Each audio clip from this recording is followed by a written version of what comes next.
Hello बच्चों, उम्मीद करता हूं आप सब अच्छे होंगे। देखो जी मेंस 2024 का एक क्वेश्चन है, बाइनोमियल का क्वेश्चन है। इसको आज हम लोग करेंगे। पहले क्वेश्चन पढ़ते हैं, क्या कहता है question. If 11c1 upon 2 plus 11c2 upon 3 plus 11c3 upon 4 up to 11c9 upon 10 is equal to n upon m with GCD of n and m is equal to 1, then we have to find the value of m plus n। Video pause करो और इस question को पहले attempt करो। देखो question में क्या given है, इसका वैल्यू n अपॉन m दिया हुआ है and we have also been given कि GCD of m and n is 1। अब GCD का मतलब होता है ग्रेटेस्ट कॉमन डिवाइजर, मतलब HCF of m and n दिया हुआ है कि इट इज 1। ठीक, and we have to find the value of m plus n। करते हैं। देखो ये जो LHS में लिखा हुआ है 11c upon 2 plus 11c2 upon 3 up to 11c9 upon 10, इसको मैं इस तरीके से भी लिख सकता हूं, summation r equal to 1 to 9 11cr upon r plus 1। देखो अगर r का वैल्यू 1 डालेंगे तो फर्स्ट टर्म मिलेगा, r का वैल्यू 2 डालेंगे तो सेकंड टर्म मिलेगा, r का वैल्यू 3 डालेंगे तो थर्ड टर्म मिलेगा एंड सो ऑन। अगर r का वैल्यू 9 डालते हैं तो हमें ये मिलेगा। हमने LHS को ये लिखा and this is equal to n upon n। अब यहां पे एक प्रॉपर्टी लगाएंगे। देखो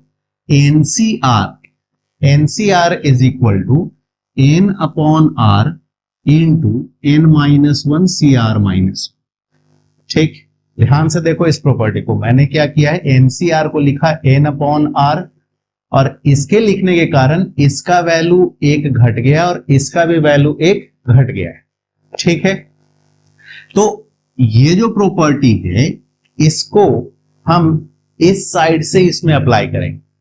ठीक है, एक्चुअली हम इसमें अप्लाई करने वाले हैं इधर से, RHS से LHS बनाएंगे इसमें। ठीक, वो कैसे, देखो 11cr upon r plus 1 given है, तो मैं यहां पे लिखता हूं 12 upon r plus 1 into 11cr। ठीक है, हमने यहां पे क्या किया, इस टर्म को 12 से मल्टीप्लाई किया है। ठीक, तो 12 upon r plus 1 into 11cr। ठीक, अब इस प्रॉपर्टी को अगर यूज करते हैं तो we will gate 12cr plus 1।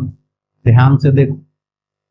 ठीक है, NCR को हम इस तरीके से लिख सकते हैं या फिर अगर ये है तो हम इसको ये लिख सकते हैं। याद क्या रखना है, अगर यहां 11 है 11cr तो उसका मल्टीप्लीकेशन क्या होना चाहिए, 12 अपॉन r प्लस 1। इससे मल्टीप्लाई होना चाहिए इससे एक ज्यादा और डिनोमिनेटर में इससे एक ज्यादा, तब हम इस चीज को ये लिख सकते हैं। सिंपल है, याद रखना भी। इसका प्रूफ भी बहुत आसान है।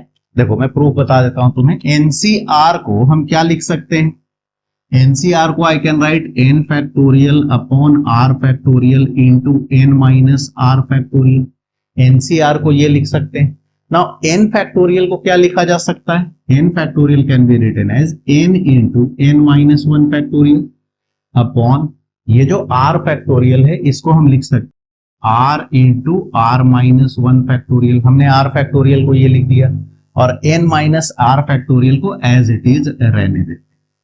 ठीक है, अब ये जो चीज लिखा हुआ है इसको मैं इस तरीके से लिखूं, n अपॉन r अलग कर लें और यहां मैं ब्रैकेट के अंदर इन बाकी चीजों को रख लेता हूं, n minus 1 factorial into upon r minus 1 factorial and into n minus r factorial. ठीक है, देखो ध्यान से, इन दोनों का डिफरेंस ये है, ये क्या होता है, इन दोनों का डिफरेंस ये लिखते हैं। यहां देखो इन दोनों का डिफरेंस ये है, तो I can write it n upon r और इस चीज को हम लिख सकते हैं n माइनस 1 CR माइनस 1। तो NCR क्या आ गया, n upon r into n minus 1 CR minus 1। यही चीज यहां लिखा है हमने। ठीक है, तो अब इसी प्रॉपर्टी का हमने यूज किया है यहां पर 12cr प्लस 1 लिखने के लिए। हमने इसको 12 से मल्टीप्लाई किया, 11cr अपॉन r प्लस 1 को किससे मल्टीप्लाई किया, 12 से। अब यहां पे वो 12 है नहीं, तो कांस्टेंट से तो हमें प्रॉब्लम होता नहीं। कांस्टेंट जब भी दिक्कत कर रहा हो तो उसको यूज कर लो, डिवाइड कर लो, मल्टीप्लाई कर लो, कांस्टेंट आ जाएगा तुम्हारा। चल अब सबसे पहले इस चीज में हम 12 से डिवाइड और मल्टीप्लाई करते हैं। 12 लिमिट किस पे लगा हुआ है? आर पे। तो 12 जो है उस लिमिट से तो इंडिपेंडेंट है, तो हम 12 से डिवाइड भी कर लेते हैं और 12 से मल्टीप्लाई भी कर लेते हैं। This is equal to n upon, ठीक है। अब चूंकि 12 जो है वो लिमिट से इंडिपेंडेंट था, लिमिट आर पे लगा हुआ है, तो हमने उसको बाहर रखा है डिवीजन वाले को, और इन दोनों को हम इसके साथ कंबाइन कर लेंगे। तो ये क्या देगा हमें? 1 upon 12 summation r equal to 1 से 9, this will give 12c r plus 1। ध्यान रखना 12 अपॉन r प्लस 1 है, इससे एक ज्यादा होना चाहिए और इससे एक ज्यादा, तभी हम यहां पर इन सभी को एक साथ कंबाइन करके हम ये लिख सकते हैं, ठीक। This is equal to n upon, ठीक। अब यहां पर अब ये जो एक्सपेंशन मतलब जिसका हमें सम खोजना है, इसमें डिनोमिनेटर में देखो, पहले डिनोमिनेटर में 2 3 4 5 इस तरीके से चीजें प्रेजेंट, अब इसके डिनोमिनेटर में कुछ नहीं प्रेजेंट, ठीक है। तो यहां पर हम एक और बाइनोमियल का फॉर्मूला लगाएंगे। अब तो उसके लिए मैं पहले इसको एक्सपैंड करके लिख के दिखाता हूं तुम्हें कि फॉर्मूला कौन सा लगने वाला है, ठीक। चल, तो ये जो आरएचएस में ये जो समेशन में है, मैं बस इस समेशन को सॉल्व कर रहा हूं, ठीक है। दिस समेशन, तो इसको हम क्या लिख सकते हैं? आर का वैल्यू 1 अगर डालते हैं तो हमें मिलेगा 12c2, आर का वैल्यू 2 डालेंगे तो हमें मिलेगा 12c3, आर का वैल्यू 3 डालेंगे तो 12c4 एंड सो ऑन। जब आर का वैल्यू 9 डालेंगे तो हमें मिलेगा 12c10, ये मिला हमें। नाउ इसको ध्यान से देखो, इसमें कुछ चीजें मिसिंग है। 12c0 12c1 मिसिंग है, 12c11 और 12c12 मिसिंग, ठीक है। तो मैं जो चीज मिसिंग है उसको ऐड कर लेता हूं, ठीक। ये 4 टर्म मतलब यहां 2 से स्टार्ट हो रहा है, हमने कहां से स्टार्ट किया? 0 से, तो 0 1 2 3 से लेकर 10 तक, देन 11 12, ठीक। जो कि ये ऊपर वाला इंडेक्स क्या है? 12 है, तो 12 तक हम लेके गए। और अगर हमने इसको ऐड किया है तो हमें इसे सब्ट्रैक्ट भी करना होगा, तो सब्ट्रैक्ट कर लेते हैं। 12c0 12c1 12c12 11 and 12c12, ठीक। अब ध्यान से ये देखो, इसका वैल्यू क्या होता है? इसका वैल्यू, तो इसका वैल्यू होता है 2 रेज टू द पावर, जैसे मैं तुम्हें दिखाता हूं, nc0 plus nc1 plus nc2 up to ncn, इसका वैल्यू होता है 2 रेज टू द पावर, ठीक है। इसका वैल्यू होता है 2 रेज टू द पावर है, लेकिन 2 raise to the power n तभी लिख सकते हैं जब ये 0 से स्टार्ट होके n तक जाए, मतलब ये जो n है वहां तक ये लोअर इंडेक्स जाना चाहिए, 0 से स्टार्ट होके n तक। इसमें चूंकि वो मिसिंग था तो हमने 0 से लेके 12 तक इसको इस तरीके से कुछ टर्म्स ऐड करने से अब देखो क्या बन गया? 0 1 2 3 10 11 12, सारा चीज आ गया।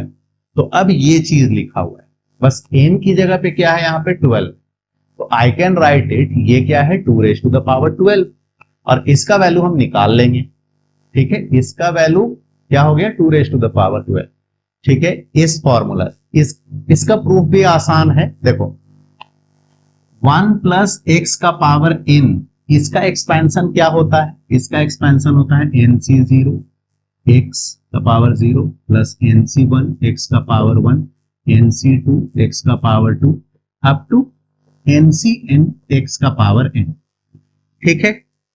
अब अगर मैं यहां पे x का वैल्यू 1 डाल दूं, अगर मैं यहां पे x का वैल्यू 1 डाल दूं तो हमें क्या मिल जाएगा? 1 plus 1 2 raise to the power n, और यहां देखो जहां जहां x है 1 डाल दिया हमने, तो बचा क्या? nc0 nc1 nc2, ये बचेगा nc0 nc1 nc2 up to ncn। तो यही चीज तो यहां लिखा हुआ है, इसका प्रूफ भी सिंपल ही है। ठीक, तो ये याद रखना है, ये एज अ रिजल्ट याद होना चाहिए। ठीक, तो बस अब इसको सॉल्व कर लेते हैं। ठीक, इसका वैल्यू तो हमें मिल गया 2⁻12। जीरो से स्टार्ट, याद रखना इसको हम 2⁻n तभी लिख सकते हैं जब लोअर इंडेक्स जीरो से स्टार्ट होके, ठीक है, कंटिन्यूअस मतलब 0 1 2 3 4 इस तरीके से सारे लोअर इंडेक्स मिल रहे हों, और कहां तक जाना चाहिए, अपर इंडेक्स पर जाकर एंड करे लोअर इंडेक्स, तभी हम 2⁻n लिख सकते हैं। अगर इसमें से कोई चीज मिसिंग होता है तो उसको ऐड सब्ट्रैक्ट करके एक्सप्रेशन में ले आओ। हमने वही किया, ये चार चीजें मिसिंग थी तो इन चार चीजों को हमने ऐड किया और सब्ट्रैक्ट किया। इससे क्या हुआ, now I can write this 2⁻12। Got it? आगे बढ़े। ओके, इस जो ब्रैकेट में लिखा हुआ है इसका वैल्यू है 2⁻12 और माइनस के बाद जो ब्रैकेट है उसका वैल्यू निकाल लेते हैं। 12C0 1 होता है, प्लस 12C1 12 होता है, 12C11 can be written as 12C1। इस फॉर्मूला का यूज कर लो, NCR is equal to NCN minus R। तो 12C11 को हम 12C1 लिख सकते हैं। ठीक है, और 12C1 का वैल्यू क्या होता है, 12 प्लस 12C12, तो 12C0 है, इसी का यूज करो। 12C12 इज 12C0, तो 12C0 का वैल्यू क्या होता है, 1। तो ये अंदर में कितना आ रहा है, 26। तो 2⁻12 माइनस 26, इसका वैल्यू, ये जो ब्रैकेट के अंदर है इसका वैल्यू हमने निकाला, ये आया। ठीक है, इसको हमें 1/12 से मल्टीप्लाई करना है, then it is equal to n/m। इसको सॉल्व करते हैं। अच्छा, यहां पे थोड़ा सा इसको और सॉल्व कर लें। What is the value of 2⁻12? तो 2⁻10 होता है 1024। 2⁻10 इज 1024। ये 1024 इंटू 2⁻2 4 माइनस 26 ये लिखा हुआ है। और यहां पर अगर इसको फर्दर सॉल्व कर लें, इट विल गिव 4096 माइनस 26 4070। ठीक, तो ये जो चीज था इसको थोड़ा और हमने सिंप्लीफाई कर लिया तो हमें एक अच्छा वैल्यू मिल गया 4070। इसका वैल्यू क्या है, 4070। तो अब इसको फर्दर सॉल्व करते हैं। 1/12 into 4070 is equal to n/m। बस हमने क्या किया, ये जो ब्रैकेट का वैल्यू आया उसको पुट कर दिया।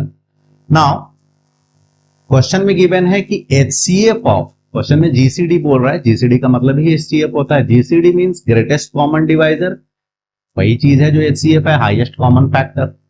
तो n और m का GCD 1 गिवन है, तो हमको इसको सिंप्लीफाई करना है। इससे डिवाइड हो रहा है, ये 2 से हो रहा है, 4 से तो होगा नहीं, इसका लास्ट दो डिजिट 4 से डिवाइड नहीं हो रहा है। तो we will get 2035/6। This is equal to n/m। नॉन न्यूमरेटर और डिनोमिनेटर में जो नंबर्स लिखे हुए हैं इसका HCF 1, क्योंकि ये n और m के इक्वल है और n और m का HCF 1। हमसे क्वेश्चन में क्या पूछा था, n प्लस m। तो n प्लस m का वैल्यू क्या हो गया, 2035 प्लस 6 विच इज 2041। ये हमारा आंसर है। Got it? तो देखो इस क्वेश्चन तो इजी था, लेकिन इस क्वेश्चन को लेने के पीछे दो एक जनरली जब हम जो LHS में गिवन ये जो दिखता है हमें, तो सबसे पहला चीज स्ट्राइक होता है दिमाग में कि ये किसी बाइनोमियल एक्सपेंशन का इंटीग्रेशन करने से मिलेगा। उस मेथड से भी जा सकते हैं बट वो लेंदी मेथड है। जब भी डिनोमिनेटर में कुछ दिखता है तो हमें बाइनोमियल एक्सपेंशन में इंटीग्रेशन लगाने की चीज याद आती है, बट यहां पर अगर हम उस मेथड से जाते हैं तो वो लेंदी हो जाएगा। हमने क्या किया, इसको ये जो LHS है इसको समेशन के रूप में इस तरीके से लिखा और एक प्रॉपर्टी का यूज किया। कौन से प्रॉपर्टी का, NCR is equal to n/r n-1 CR-, इसका हमने यूज किया।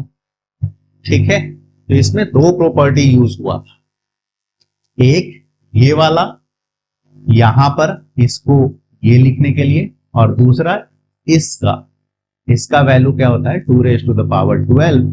जब लोअर इंडेक्स 0 से स्टार्ट होके अपर इंडेक्स तक जाए कंटिन्यूअसली 0 से लेकर 12 तक, तो कुछ टर्म्स मिसिंग था, हमने उसको ऐड कर लिया, सब्ट्रैक्ट कर लिया। Got it?